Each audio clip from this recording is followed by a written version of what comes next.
Chennai police ने 400 लोगों के खिलाफ एफआईआर दर्ज की है। एआईएडीएमके हेडक्वार्टर के बाद हिंसक झड़प जो हुई थी उसके बाद ये जो है अब एफआईआर दर्ज कर ली गई है।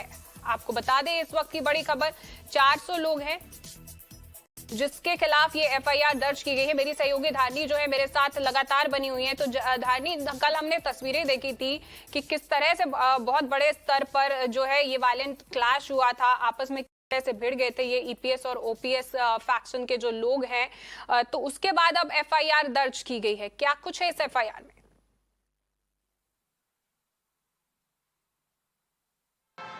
Well, the FIR has been filed under 7 sections by the Rayapeta police. In fact, they have filed the FIR against 200 persons from the OPS camp and 200 persons from the EPS camp. So totally the FIR has been filed against 400 unknown persons who were indulging in violent activities in front of the ADMK headquarters yesterday, because as EPS was being selected as the interim general secretary of ADMK, the OPS supporters who were present in front of the ADMK headquarters, they got angry because of it, and they expressed their anger through protests. In fact, they started pelting stones towards the EPS supporters there, and in return the EPS supporters, they also pelted stones against them. So basically both of them, they started attacking each other with stones and knives and sticks. So the situation was totally uncontrollable at that point in time. So in this backdrop only, the ADMK headquarters was also sealed by the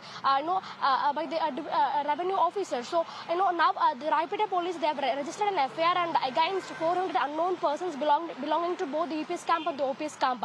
Basically 200 persons from the OPS camp and 200 persons from the EPS camp. So it has been filed under 7 sections of the Indian Penal Code, and we'll have to see what further action is going to be taken in this regard. But meanwhile, as we are already speaking, जी बिल्कुल धारनी, तो अब यही इस पर नजर बनी रहेगी कि एफआईआर तो दर्ज हो गई है, लेकिन अब कार्रवाई कितनी होती है, कहां तक होती है। बहुत बहुत शुक्रिया धारनी आपका इस तमाम जानकारी के लिए। तो ये जो जया लीगेसी की जो फाइट थी, ये जो बैटल चल रही थी डुअल लीडरशिप को लेकर, अब सिंगल लीडरशिप की ही हो गई है, क्योंकि कल जो फैसला आया उसके बाद ईपीएस जरूर एआईएडीएमके के नेता बन गए हैं और ओपीएस एक्सपेल हो गए हैं, लेकिन उस दौरान जो क्लैशेस हुए हैं उसको लेकर अब एफआईआर दर्ज हो गई है। आपको इस बड़ी खबर पर हम अपडेट देते रहेंगे। फिलहाल आगे बढ़ते हैं।